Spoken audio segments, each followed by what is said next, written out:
आगे बढ़ूंगी। शुएब साहब, पंजाब में तो आज इलेक्शन नहीं हो रहा और अब प्रेस कॉन्फ्रेंस करके कह भी दिया, पहले भी कह रहे थे कि करा के दिखा दें इलेक्शन कैसे होता है। सर, केपी में भी इलेक्शन नहीं हुआ।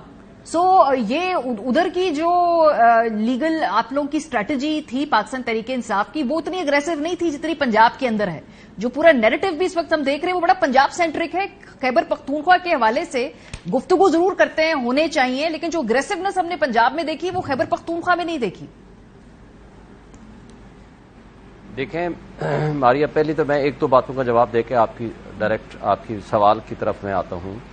जो नैयर बुखारी साहब सीनियर वकील भी हैं और सीनियर पार्लियामेंटेरियन हैं पीडीएम पीपल्स पार्टी के, जब वो ये कहते हैं कि फैसला हवा में उड़ गया, सुप्रीम कोर्ट का फैसला कभी भी हवा में नहीं उड़ा करता अनटिल एंड अनलेस वो सुप्रीम कोर्ट अपने उस फैसले को रिव्यू कर ले। वो फील्ड में रहता है, जो उसको वायलेट करता है उसका law has to take its own course. Article 204, contempt of court ordinance, ये सारे मिलके तो उनके खिलाफ प्रोसीडिंग्स होती हैं। दूसरी बात, जस्टिस अतर मिनल्ला साहब ने भी, बाकी बेंच ने तो फैसला दिया ही दिया, जिन्होंने डिफरेंस ऑफ ओपिनियन दी थी उन्होंने भी उसमें लिखा है कि 90 डेज में इलेक्शन होने चाहिए और इलेक्शन का फैसला ऑलरेडी जो लाहौर हाई कोर्ट दे चुकी है 90 डेज वाला, वो that has a binding effect, जिसको आज पीडीएम की जमातें उसको हवा में उड़ा रही हैं और कहती हैं हवा में उड़ गए। फिर दूसरी बात आप देखें, रेड जोन को 144 लगा हुआ है और सुप्रीम कोर्ट ने भी फैसला दिया है और गवर्नमेंट का भी ये फैसला है कि कोई इज्तिमा, कोई धरना, कोई प्रोग्राम रेड जोन में नहीं होगा।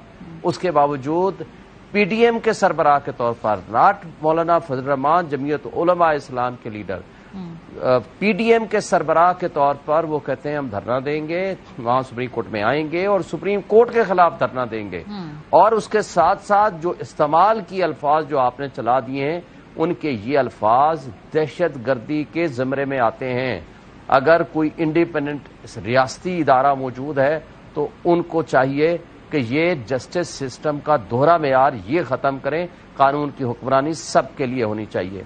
जो इमरान खान साहब को रिलीफ की बात है, मैं सीनियर जर्नलिस्ट और एंकर पर्सन हामिद मीर की कल की गुफ्तगू और आप उनको देख लें, वो ये कहते हैं उनके बकौल, जो कि जियो जनरली इमरान खान का एंटी तस्वर होता है कि जनाब वहां उनके खिलाफ ज्यादातर बातें होती हैं, लेकिन 99.9% उन्होंने ये कहा है, मोर देन 99% मुकदमात इमरान के खिलाफ झूठे हैं, बदयांती पे मबनी है। ये उनकी स्टेटमेंट है, उन्होंने मुझे भी भेजी है।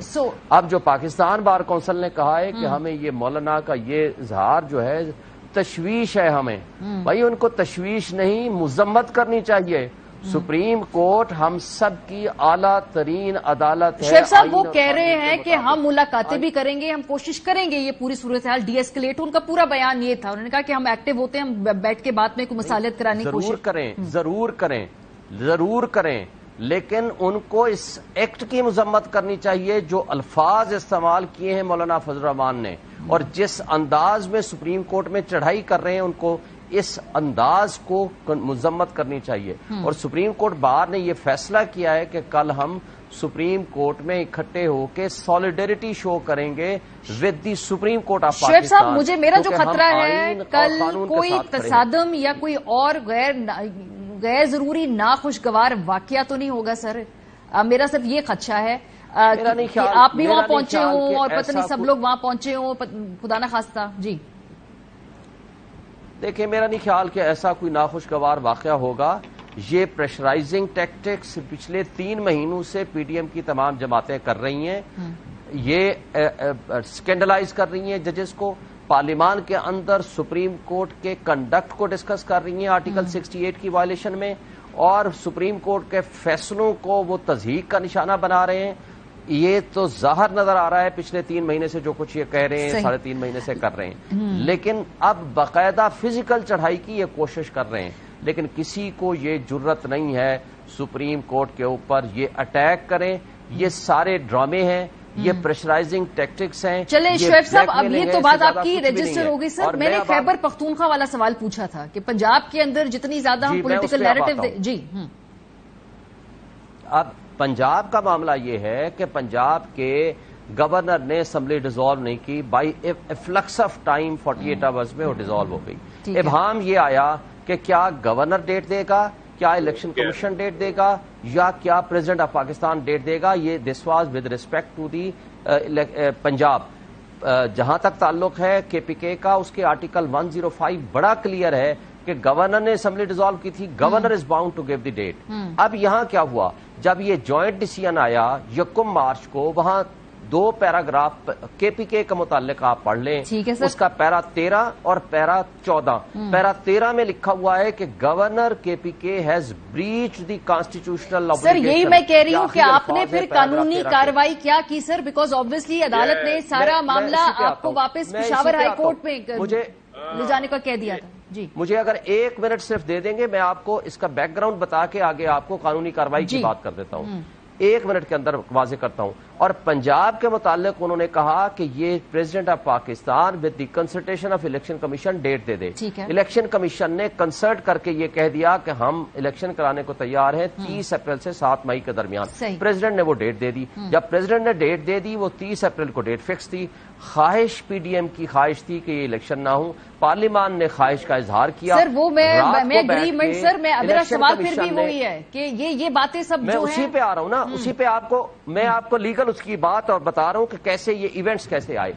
جب الیکشن کمیشن نے تاریخ از خود چینج کر دی اور 8 اکتوبر کو لے گئے, تو اس کے اوپر جب نئی پٹیشن آئی تو نئی پٹیشن کے اوپر سپریم کورٹ نے فیصلہ 3 کوسچنز فارمولیٹ کیے کہ کیا الیکشن کمیشن ڈیٹ دینے کا یا چینج کرنے کا اختیار رکھتا ہے. یہ فیصلہ ہوا نہیں ہے. دوسرا فیصلہ یہ آیا کہ کیا الیکشن کمیشن کے بعد یہ تمام حکومتیں پابند ہیں اس کو فیسیلیٹیٹ کرنے کی, آرٹیکل 220 پابند ہے کہ جی. پھر یہ فیصلہ آیا کہ کیا وزارت خزانہ اور وزارت دفاع جان بوجھ کے نفری اور فنڈز نہیں دے رہے یا ان کی بےایمانی ہے, یعنی ان کی نیت نہیں ہے یہ دینے کی. تو وہ ظاہر ہو گیا کہ ان کی صرف نیت نہیں تھی. اب الیکشن کمیشن کا جو سپریم کورٹ کا فیصلہ آلریڈی جو ڈیٹ کے متعلق تھا, کے پی کے کا فیلڈ میں ہے, پنجاب کا فیلڈ میں ہے. نہ پنجاب کی ڈیٹ کو انہوں نے امپلیمنٹ کیا, نہ کے پی کے کی فیصلے کو امپلیمنٹ کیا. سپریم کورٹ کے فیصلے کو اب جو میں ایک بات صرف کہہ دوں, پھر یہ پشاور ہائی کورٹ میں contempt proceedings for execution of the judgment کے لیے وہاں کی پی ٹی آئی چلی گئی ہے. دیٹ از پینڈنگ, اور انہوں نے کئی دفعہ ان کو اظہار کیا ہے, فیصلے کیے ہیں, ڈائریکشن دی ہیں کہ آپ ڈیٹ دیں اور سپریم کورٹ کے فیصلے کو عمل درآمد کریں. اس لیے دونوں فیصلوں کو سپریم کورٹ نے کے پی کے فیصلے کو آلریڈی 1 مارچ کو فائنل ججمنٹ دے دی تھی. یہاں فائنل ججمنٹ اس لیے دوسرا دینا پڑا چونکہ یہاں الیکشن کمیشن نے نیا آرڈر پاس کر دیا تھا. وہاں کوئی آرڈر پاس نہیں ہوا. بحث کو سمیٹنا کوئی آنسر سر, مجھے سیگمنٹ کو سمیٹنا ہے. جہانگیر صاحب, کل آپ کو کیا ہوتا دکھائی دے رہا ہے عدالت کے اندر, آپ کی کیا اس پورے معاملات کے اوپر ابھی کل کی کیا اسیسمنٹ ہے؟ پریڈکشن نہیں کہوں گی, اسیسمنٹ کہوں گی. پھر یہی سوال میں شعیب صاحب سے پوچھوں گی تاکہ پھر میں سیگمنٹ کو پورا سمیٹ کے تھوڑا سا میں کلیریفائی کر دوں کہ آپ کی بالکل کنفیوژن ناظرین کے لیے. دیکھیں, جو سپریم کورٹ کے اندر 4 ججوں نے فیصلہ دیا تھا کہ جی آپ کا جو 184(3) کی جو ریزیکشن سپریم کورٹ کی نہیں بنتی, اگر وہ لاہور ہائی کورٹ سے اپیل آ جاتی تو پھر ہو سکتا کوئی بھی بینچ بن جاتا تو ایکسیپٹیبل تھا.